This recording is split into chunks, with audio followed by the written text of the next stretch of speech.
PG হাসপাতালে 100 জন বাড়তি আছে লাইনের মধ্যে, সেই 100 জনের থেকে 50 জন নিয়ে আমরা এই প্রাইভেট হসপিটালটাকে দিয়ে দিব, বলবো যে তুমি এর চিকিৎসা দাও, খরচ আমরা তোমাদেরকে দিব। তার ফলে কি হচ্ছে, এইভাবে করে আমরা ভাগ করে দিব, এই যে বাড়তি যারা রুগী থাকবে এইভাবে করে যেই সকল হসপিটাল আছে, ধরেন ক্যান্সারের বিষয় আমরা ভাগ করে দিব, আমরা হার্টের রোগীর বিষয়ে ভাগ করে দিব, আমরা ডায়াবেটিক ডায়ালিসিস পেশেন্টকে ভাগ করে দিব, কিডনির পেশেন্ট যেগুলো সিরিয়াস সিরিয়াস অসুখ বিসুখ আছে এগুলাকে আমরা বিভিন্ন প্রাইভেট হসপিটাল যাদের সেই ক্যাপাসিটি আছে, যারা সেই চিকিৎসা দিতে পারে, যারা ভালো হসপিটাল, এইভাবে করে আমরা ভাগ করে দেব। তার ফলে কি হবে দেখেন, শহীদ জিয়া রহমান মেডিকেল কলেজ করতে প্রায় 5 বছর, 4.5-5 বছর সময় লেগেছিল, 4 বছর সময় লেগেছিল। আর আমরা যদি মোটামুটি হিসাব নিকাশ করে এই পলিসিটি গ্রহণ করতে পারি, আমরা 3 থেকে 6 মাসের মধ্যে দেশের মানুষকে আমরা মোটামুটি ভাবে চিকিৎসা দেওয়া শুরু করতে পারবো। কাজেই কাজেই প্রিয় উপস্থিতিবৃন্দ, আমাদের লক্ষ্য হচ্ছে, আমরা আগামী দিনের পরিকল্পনা গ্রহণ করছি যে সরকার ইনশাল্লাহ মানুষের সমর্থনে, আল্লাহর রহমতে সরকার গঠন করতে পারলে আমরা দেশের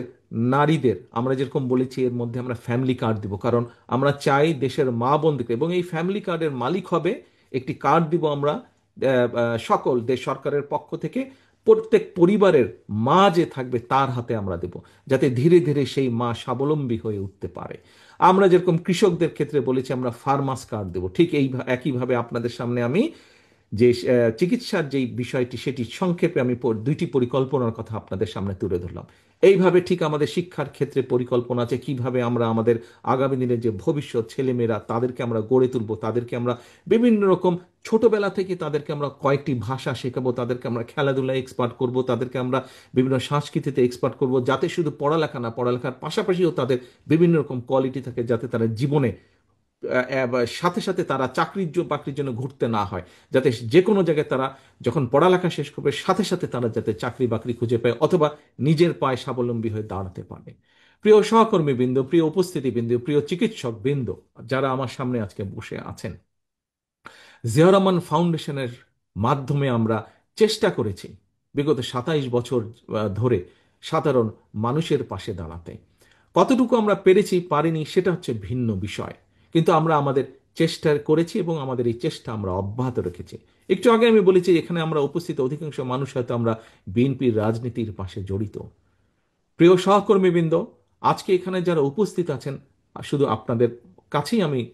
আহ্বান রাখছি না, আজকের এই অনুষ্ঠানের মাধ্যমে সমগ্র বাংলাদেশে শহীদ রাষ্ট্রপতি জিয়া রহমান, দেশনেত্রী খালেদা জিয়ার যত সৈনিক, বিএনপির যত নেতা কর্মী আছে, আসুন আমরা রাজনীতিটিকে আজ এমনভাবে গড়ে তুলি যাতে আমাদের রাজনীতির মাধ্যমে আমরা আমাদের এলাকার প্রত্যেকটি, যেই এলাকায় আছে প্রত্যেকটি সাধারণ মানুষের কাছে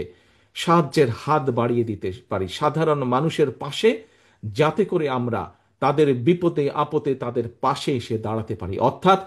আমরা সাধারণ মানুষের পাশে তাদের আস্থার প্রতীক, তাদের বিশ্বাসের প্রতীক হিসেবে যাতে আমরা দাঁড়াতে পারি, সেইভাবে আসুন আমরা নিজেদেরকে গড়ে তুলি। বিএনপির প্রত্যেকটা কর্মী, বিএনপির প্রত্যেকটা নেতাকে আজকে আমরা আমাদের মধ্যে রূপান্তর ঘটাই এবং আমরা আমাদের প্রত্যেককে আজকে জনগণের সেবক হিসাবে আমরা গড়ে তুলতে বদ্ধপরিকর হই। আমরা নিজেদেরকে জনগণের সেবক হিসাবে নিজেদেরকে গড়ে তোলার জন্য শপথ গ্রহণ করি। এটিই হোক আমাদের আগামী দিনের রাজনীতির শপথ, এটিই হোক আমাদের আগামী রাজনীতির পরিকল্পনা, এটিই হোক আমাদের আগামী রাজনীতির লক্ষ্য এবং উদ্দেশ্য।